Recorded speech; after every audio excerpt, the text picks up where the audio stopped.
नमस्कार मित्रों, जय गौ माता। मित्रों, आपने और हमने कई बार सुना है और कई बार पढ़ा भी है कि कभी हमारे देश में घी और दूध की नदियां बहती थी। भारत सोने की चिड़िया था। इतनी समृद्धि थी हमारे यहाँ कि हम पूरी दुनिया में समृद्धशाली श्रेणियों देशों की श्रेणियों में पहले स्थान पे आते थे। ये पढ़ा है, हमने देखा नहीं, क्योंकि हमारा जन्म और हमारा आपस में अधिकांश लोग ऐसे हैं, मैं और आप में से, जिनका जन्म या तो चाचा नेहरू के देश में हुआ है, बापू महात्मा गांधी के देश में हुआ है, उस देश में हुआ है इसे लूट कर अंग्रेज यहाँ से छोड़ गए और अपनी जो सत्ता है, अपनी जो सरकार है, कुछ लोगों के हाथ में छोड़ गए। उन्होंने हमें बताया, जो बताया वो हमने जान लिया, सीख लिया, उसे ही हमने अपना ज्ञान बना लिया, उसे ही हमने भारत का इतिहास समझ लिया। उसमें पढ़ाया जाता है कि चाचा नेहरू कौन से रंग का गुलाब लगाते थे, चाचा नेहरू की कितनी की काबिलियत क्या थी, चाचा नेहरू बच्चों से प्रेम करते थे, लेकिन बहुत सारी चीज़ें तो हमें बताई नहीं गई।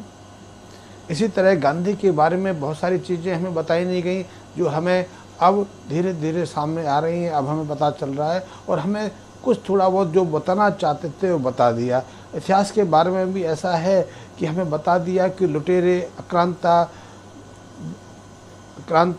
शोषणकर्ता, विध्वंसक, बलात्कारी अचानक हमारे देश के मसीहा बन गए, अचानक शिल्पकार बन गए। उन्होंने एक से एक अद्भुत भवन बना डाले, एक से अद्भुत शिल्पों को जन्म दे दिया। वो खुद अनपढ़ थे और ऐसे देशों से, ऐसे स्थानों से आए। वो देश आज भी पिछड़े हैं, आज भी अभाव झेल रहे हैं। वहाँ कलह है, कलेश है, मारकाट आज भी मची हुई है। वो इस देश में आते शांति के मसीहा हो गए, सृजनात्मक हो गए। ये हमें पढ़ाया जाता है। लेकिन मैं एक चीज़ और बताना चाहता हूँ कि मेरे देश की एक और तस्वीर है, वो शायद हम में से कम लोगों ने देखी है, क्योंकि हम देखने तो कहीं जाते नहीं, हम तो सुनने जाते हैं। यहाँ जो कुछ लोग घूमते हैं वो हमें बता देते हैं, उसे हम पकड़ के घर ले आते हैं और उसे ही हम संपूर्ण जानकारी मान लेते हैं।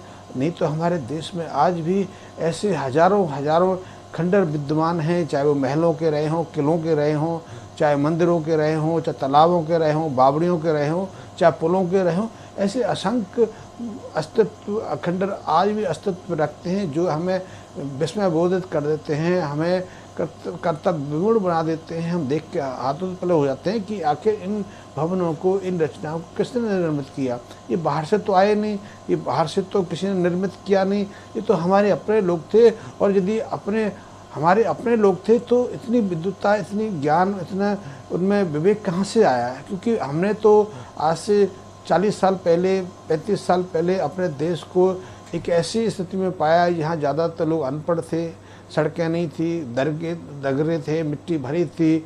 हम कच्चे मकानों में रहते थे, हमारे पास कोई व्यवस्था नहीं थी। लेकिन फिर भी एक चीज़ अवश्य है, जो आपने अनुभव किया होगा, और यदि आपने अनुभव नहीं किया होगा तो आपके माँ बाप इस बात को भली बात जानते होंगे। हम अशिक्षित थे, लेकिन हम श्रेष्ठ विद्वान भी थे, क्यों? तभी तो हमारे अशिक्षित लोग इतना कुछ बना देते थे। आज भी हमारे बहुत सारे जो सोने का काम करने वाले सुनार हैं, वो किसी बिना शिक्षा की बहुत अच्छा सृजन का कार्य करते थे। अब उनको बताइए क्या बनाना है, वो तत्काल सोने की वो चीज़ ढाल देते हैं, चांदी की ढाल देते हैं और किसी अन्य धातु की बना लेते हैं।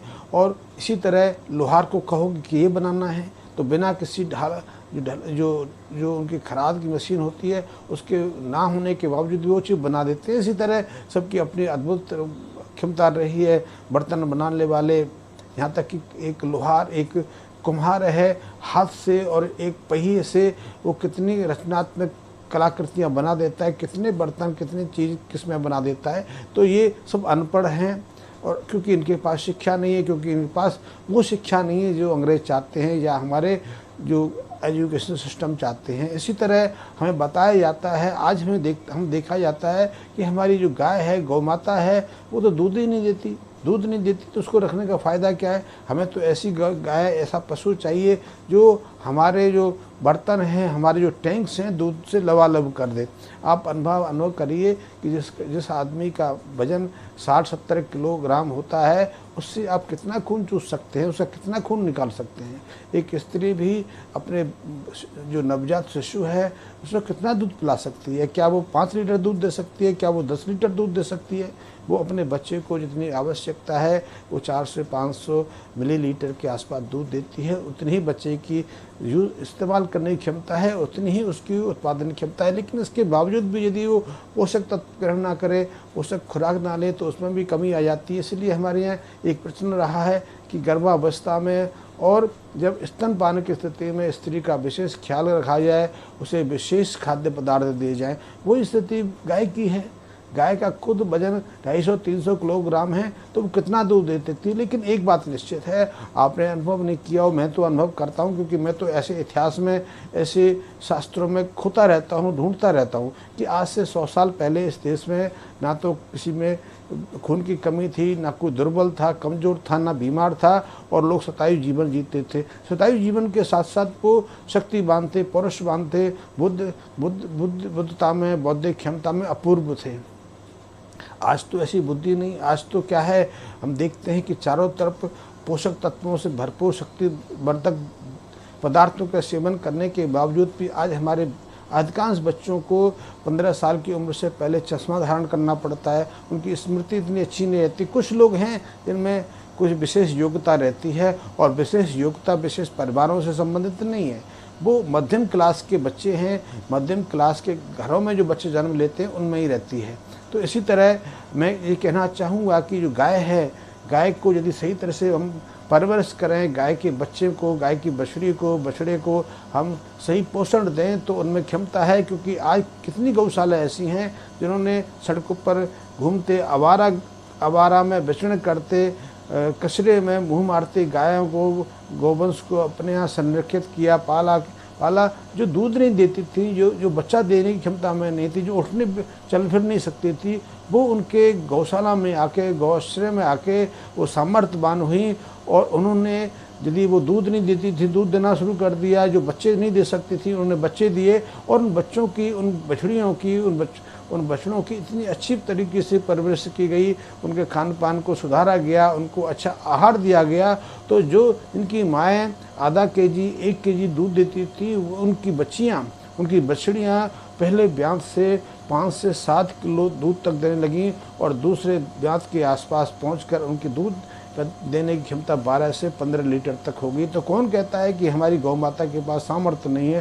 सामर्थ्य हमारे पास नहीं है, क्योंकि हमने उस योग्यता को, उस क्षमता को गंवा दिया है। हम सिर्फ आधे अधूरे और सुने सुनाए ज्ञान पर आगे बढ़ते हैं, इसीलिए हम गौ माता को उपेक्षा करते हैं। वैसे एक बात ये भी समझ लेनी चाहिए, गौ माता शहर की वस्तु नहीं, प्रदर्शन की वस्तु नहीं है। आप शहर में रहें और गाय का पालन कर सकें, कैसे संभव है। गाय शहर में तो आपके पास 50-100 गज का मकान हो, वही बहुत बड़ी उपलब्धि है। गाय का, पशु को रखने का स्थान तो गांवों में है। गांवों में कोई रहना नहीं चाहता। जैसे कि हम गांवों में अपने माँ बाप को वहाँ छोड़ के आ जाते हैं, क्योंकि हमारे माँ बाप जिन्होंने अपना जीवन गांवों में जिया, उनको हम कैसे अपेक्षा कर सकते हैं कि वो शहर में हमारे 1 कमरे के 2 कमरे के मकान में कैद हो जाएं। उन्हें तो वो स्वतंत्र जीवन चाहिए, उन्हें ऐसे मित्र चाहिए, ऐसा समाज चाहिए यहाँ उन्हें पहचानने वाला हो, जो उनके साथ कुछ देर बैठने समर्थ में। तो इसी तरह गाय को कोई बंधा स्थान नहीं चाहिए, शहरी स्थान नहीं चाहिए, शहरी गौशाला नहीं चाहिए। गाय के लिए सर्वश्रेष्ठ जो स्थान है वो गाँवों का है। और हमें भी सोचना पड़ेगा कि हम गाँव छोड़ के शहरों में क्यों बसें, और शहरों में आकर फिर हम गाय को पालने की क्यों इच्छा रखें। गाय की इच्छा रखनी है, गाय को पालना है, गाय के से समृद्धि पानी है, तो हमें गाँवों की तरफ लौटना पड़ेगा। लेकिन हमारे यहाँ प्रचलन चल रहा है, पिछले 30-35 साल में कम से कम 15% से ज़्यादा आबादी गांव छोड़कर शहरों में आके बस गई है। एक बहुत तेज़ी से पलायन चल रहा है। हमारे खेत, गांव खाली हो रहे हैं। वैसे खेत तो बचे ही नहीं, क्योंकि परिवार में आज जो बंटवारा हो रहा है, परिवार में संतान हैं, वो एक साथ रहना नहीं चाहती। लेकिन पहले जो 50 साल पहले की बात, 100 साल पहले की बात है, हम इतने समृद्धशाली थे, क्योंकि हम दूध गाय के दूध का सेवन करते थे, गाय के पंचकब का सेवन करते थे, तो हमारे अंदर संस्कार की प्रवृत्ति थी, हमारे अंदर आज्ञाकारिता थी, प्रेम था, वात्सल्य था। और सबसे बड़ी चीज़ है कि हम बौद्धिक स्तर में बहुत श्रेष्ठ थे। बौद्धिक स्तर में श्रेष्ठ थे तभी तो हमने इतने शिल्पों को विकसित कर लिया। हमने सिर्फ पढ़ना लिखना नहीं सोचा, हमने कुछ चीज़ों को याद करना नहीं सीखा। आज शिक्षा का अर्थ है कुछ चीज़ों को याद करना। आपको यदि पंडित नेहरू का ये ना पता चले कि वो कौन सी छाती में किस तरह गुलाब लगाते थे, वो कौन सी अचकन पहनते थे, कोट कैसा था उनका, कौन सा जूता पहनते थे, तो आपकी कोई शिक्षा कोई नहीं। शिक्षा का अर्थ है कि आप कितना अच्छा सोचते हैं। तो हम ऐसे शिक्षित थे क्योंकि हम गाय के पंचकब का प्रयोग करते थे, दूध का प्रयोग करते थे। दूध में एक से एक अद्भुत क्षमता है और हमें एक ऐसी शिक्षा की आवश्यकता थी कि जो हम अनुभव से सीखते थे। इसीलिए हमारे किसान को वर्षा का, कब वर्षा होगी कब नहीं होगी, मौसम कब बदलेगा कब नहीं बदलेगा, सिर्फ कुछ चीज़ों को संकेतों से पता चल जाता था। आज भी ऐसा है, बहुत सारी चीज़ों को किसान एक जो कॉलेज में पढ़े कृषि विशेषज्ञ से ज़्यादा जानता है। उसे मालूम है किस बीमारी से कैसे बचना है, यदि मौसम में अकारण बदलाव आ जाए तो फसल को कैसे बचाना है। आज तक कोई भी कृषि विशेषज्ञ चाहे भारत में हो या विदेश में हो, अकारण जो आपदाएं आती हैं किसानों को, जो असम में आपदाएं आती हैं उनसे सबसे ज़्यादा नुकसान उठाना पड़ता है। चाहे वो आपदाएं बाढ़ के रूप में हो, सूखा के रूप में हो, तूफान के रूप में हो, आंधी के रूप में हो, या फिर कीटों के रूप में हो। कि कई तरह कीट जो है अकारण फसलों पर आक्रमण करते हैं और घंटे 2 घंटे से लेकर महीने 2 महीने पूरी फसलों को, पूरे क्षेत्र को तबाह कर देते हैं। लेकिन उस समय के किसान को मालूम था कि आपदा से, ऐसी विकट स्थितियों से अपनी फसल को कैसे बचाना है।